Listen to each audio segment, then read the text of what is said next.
it. Okay, you can continue, sir. There you go. Can you see my presentation?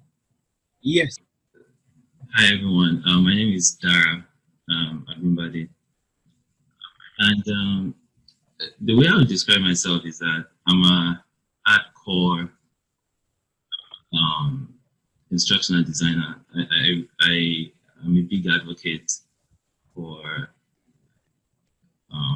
integrating technology into learning, and not to sound blasphemous, I call myself e-learning evangelist, but that's what I do basically. That has always been my life, to integrate technology into instruction. And I think a while ago I wrote a paper on the future of the classroom, and anytime I think of what's going on in the world right now, I think of what I wrote in that paper, because it was almost like I envisaged a situation whereby everything that we'll be doing it remotely. And I talked about many companies and many schools that are trying to do their learning, their training remotely and online. So I think we were prepared for this a long time ago, though I would say in education we did not key into this until this present time. So like Satu, I think I got a little bit tired of talking about tools and technologies really, because every time we talk about instructional design or integrating technology into instruction, what we try to talk about is to start mentioning the tools, the technologies that we can use in the teaching and learning process. But I try to think about other issues that could have a lot of consequences on our learning, on our teaching, and the way I try to think of a way that we can integrate those issues that have huge bearing on teaching and learning into what we do. That's why I thought of this topic. I'm not going to talk about technologies at all, but I'll try to provoke your thoughts to think about some topics, some questions that we often forget anytime we are trying to design our instruction. And this presentation was actually inspired by some books I was reading, some books I laid my hands on. I don't know if we come across the book by Paulo Freire. It's on the pedagogy of the oppressed, and also the work of Peter Paul van Berk. He talked about ethics of things, ethics of design, morality of technology. So all this, I brought out some issues out of all those readings, and I tried to bring everything together, situate it in how we can actually create or design our instruction that has ethics in it, that has question of how to make the people that we are teaching or the people that are learning from us become functional members of the society. How to think about how to make them think for themselves, deciding on what is right and deciding on what is wrong. Trying to have create a paradox that will detect what is preferable and what is acceptable. So I try to think about those questions. So at the end of this presentation, I think I'll provoke more questions than answers. But I want us to think about how we can, create or infuse ethics into what we are designing as instructional designers, or even as teachers in the classroom that are trying to just make our students learn. So I'm going to start this presentation by just by talking about what Prime said in 1993. He said that our beliefs, values, our philosophies, experiences, and culture and made manifest in what we use technology to create. I'm not going to expound on this, but as we go on in the presentation, you would know exactly what I mean by trying to start my presentation from this. So what I'm trying to do basically is, number one, provoke more questions about the ethical use of our design. When I mean design is how we design our learning, how we design our content, how we syndicate our content, how do we think of values? Do we think of ethics? Do we think about morality when we are trying to syndicate our content?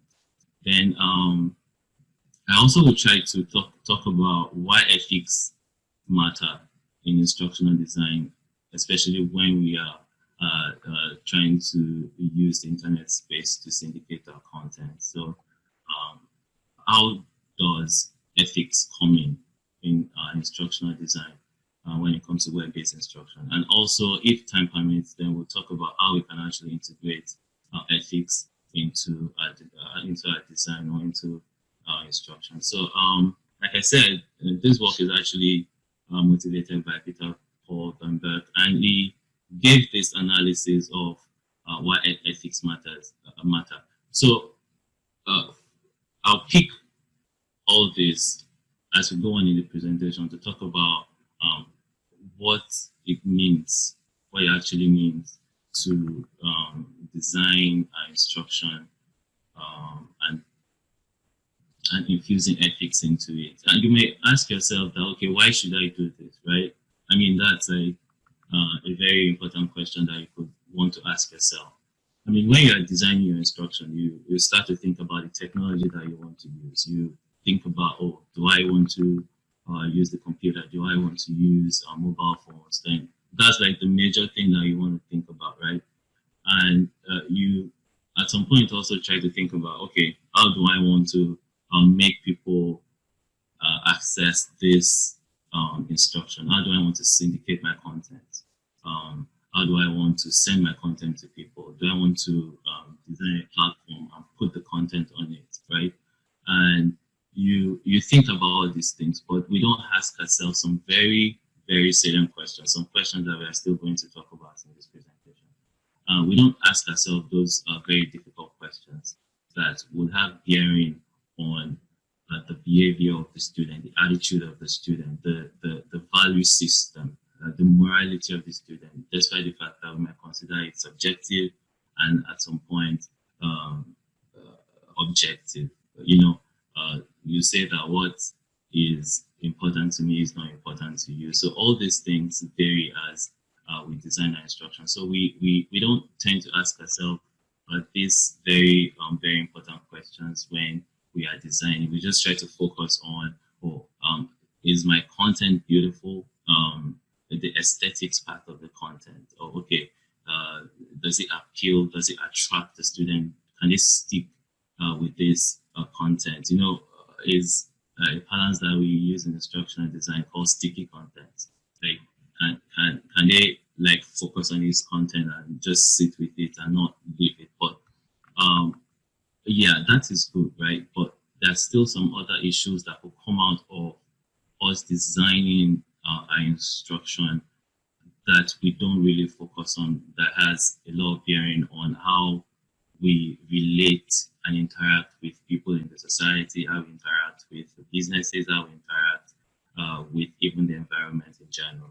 So I will pick these 4 concepts and ask questions about, you know, issues that are, you know, that should be of great concern, or issues that we should think about when we are trying to design our instruction, or when we are trying to create content, when we are trying to develop maybe our learning object for our students. So when we talk about being decisive, if you look at my rectangle, being decisive when we are creating our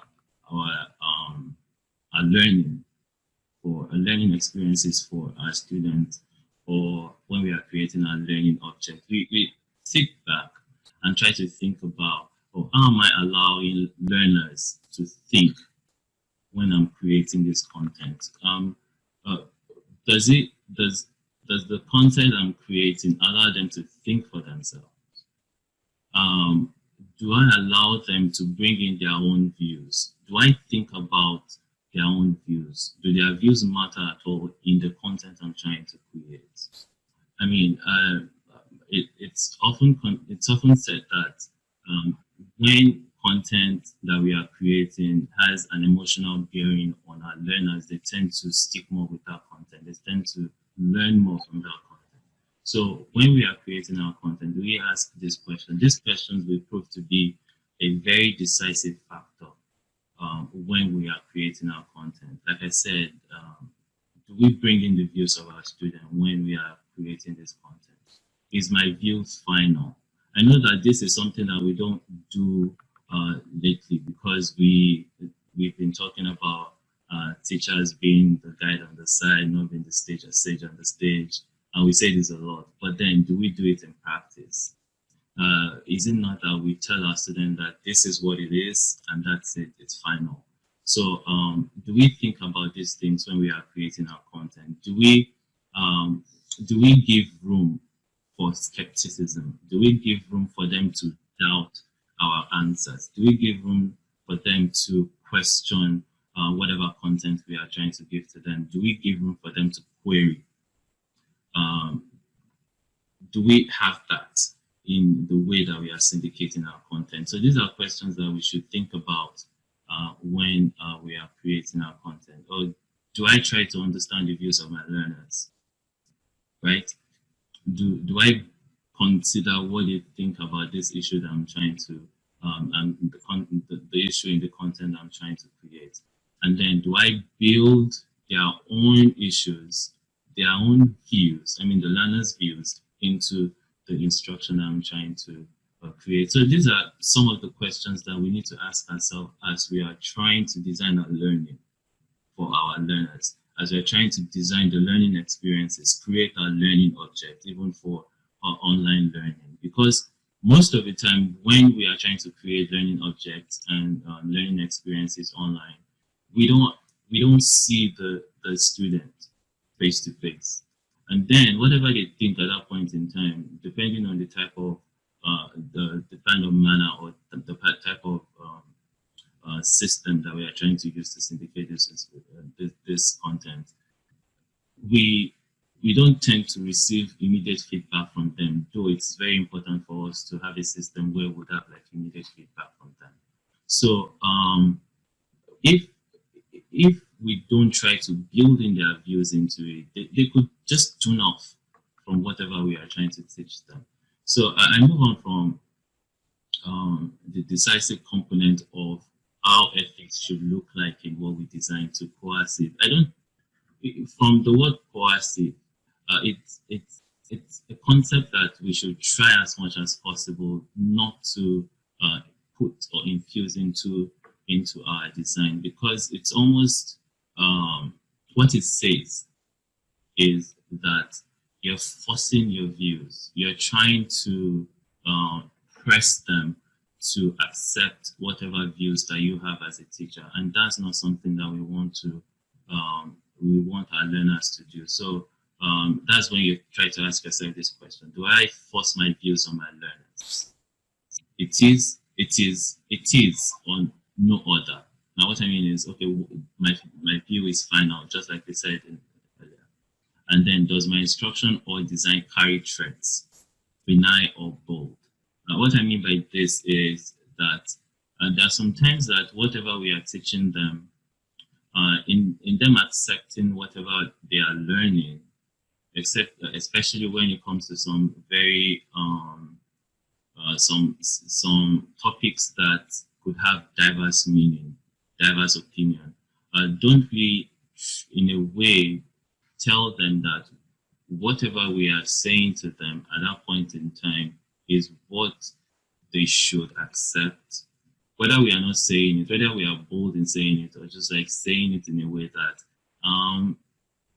they know that is what you are trying to say, and they know that, well, whether whether it's bold or not bold or benign, like I said, they still feel threatened to accept whatever views that that you are trying to pass across to them. So that's the second component. And the third one has to do with being persuasive. You and I would agree that it's better to persuade someone to do something than to coerce the person to do it. So in persuasion, we tend to sit with our students and reason with them.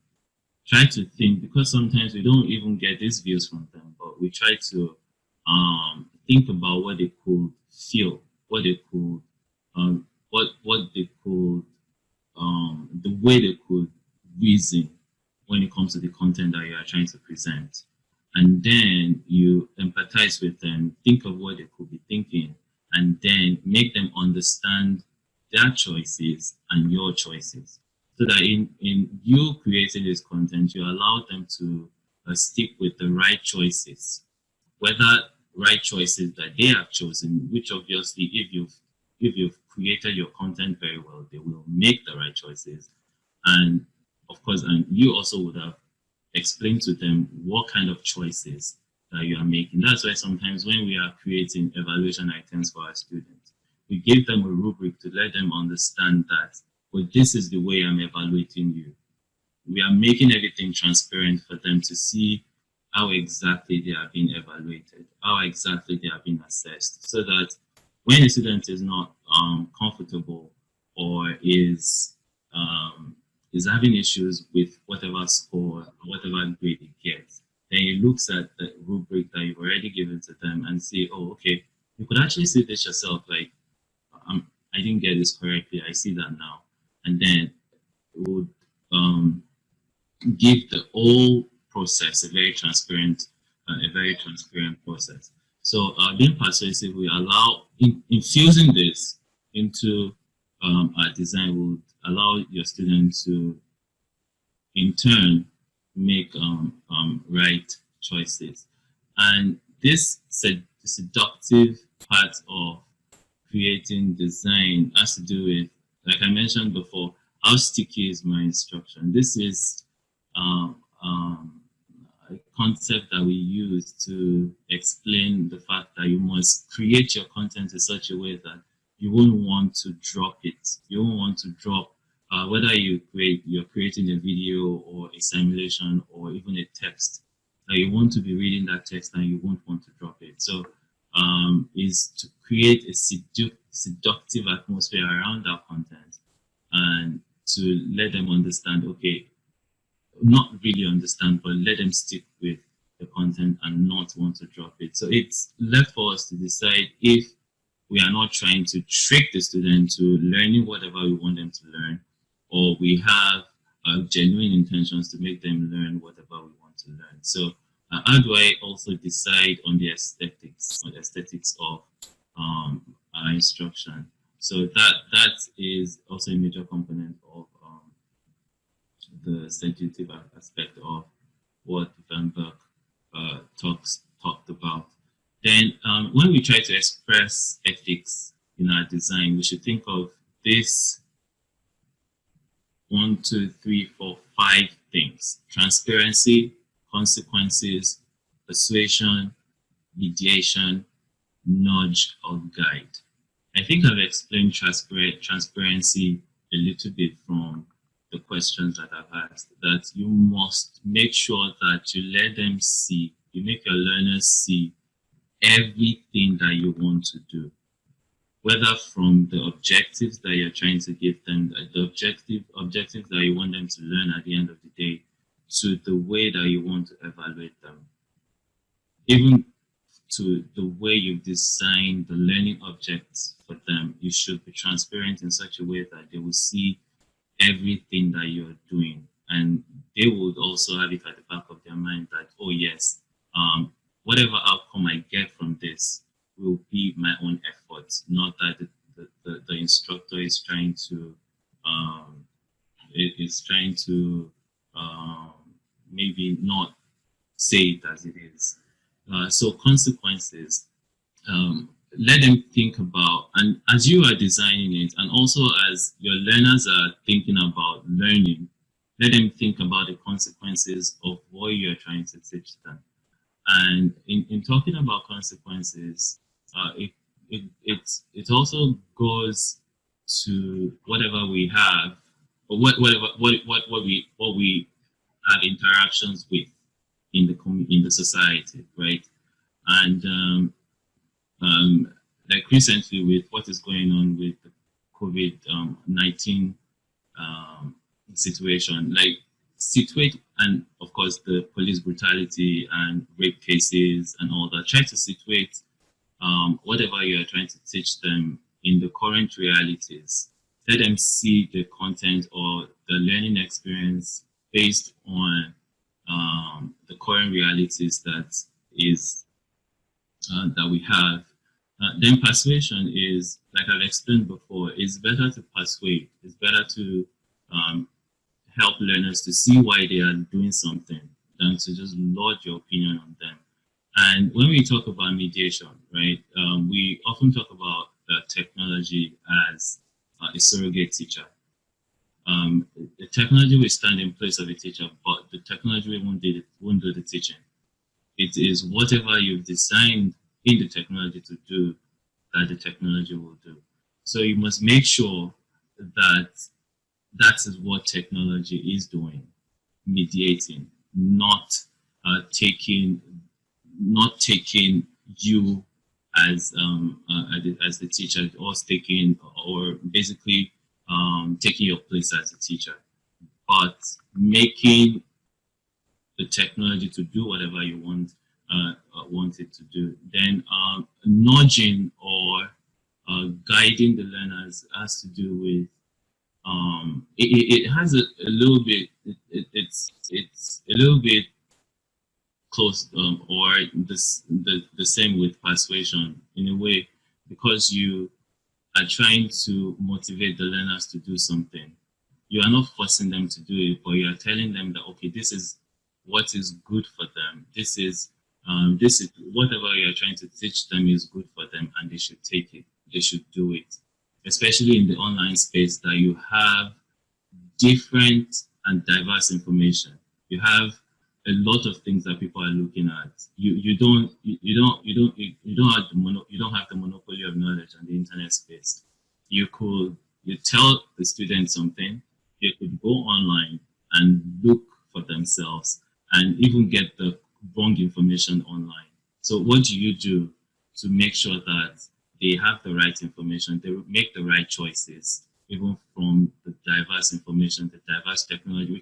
We lose count of all these technologies and even the information that we have online. So very briefly, I'm going to talk about the integrating ethics into design. I think I've mentioned, I've talked a lot about all these constructs from my presentation. So what I'm going to do briefly is to look at this and see how they progress into each other.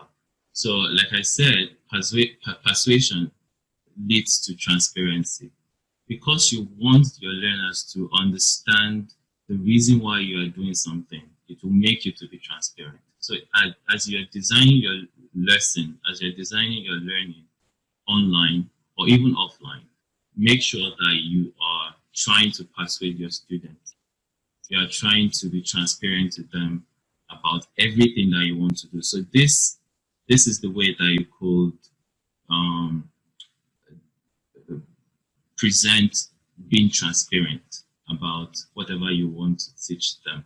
Number one, as a teacher, transparency helps you to prepare your learners as learning partner with you, because you want to motivate them to learn. And like I said, you have a lot of information online and they could decide to pick from the wrong ones. So you need to be so involved in their learning, learn with them, know the wrong things that they might choose, know the right things that they might choose, and help them to make the right decisions when they are choosing from numerous and diverse information that they have online. So nudging transparent could lead to nudging. Transparent could help you to guide them, to nudge them in the right direction. And transparency could also help teachers and learners to make right choices, like I said, not only in the type of content that you want to teach, but also in the choice of technology that you want to use. And then transparency could also, like envisaging consequences, help in the design of morality into our instruction, because you know what's going to happen.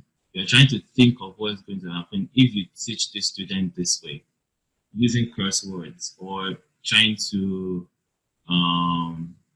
force them to do something. You know what could happen in the end, and you won't want them to do maybe something wrong, or choose something wrong, or make the wrong choices. So the consequences of whatever you are trying to teach them as regards the choice of technology or the content you want to teach them, will allow you to think of morality in your instruction. And and for example, like I said, will result and effect of the instruction lead to acceptable behavior? Whatever you're trying to teach them, does it lead to them being functional members of the society? And lastly, I think I mentioned this before, that technology is a surrogate teacher. Don't let technology take a hold of you in such a way that you don't think about other things. You don't think about how to improve or enhance their behavior, their value system, your achievement and learning outcomes. Yes, but then think about all those things that technology could also mediate in, and think about their value system as you're also thinking about the content that you want to design for them. And technology creates interventions that are supposed to have high fidelity to improve teaching and learning. Yes, that technology does. But in doing such, make sure that you think about ethics using the 4 elements that we've talked about, and also the element of, like I said, the element of transparency, nudging, consequences, and mediation in your design. Thank you. I think I just ran through this presentation. I'm not sure if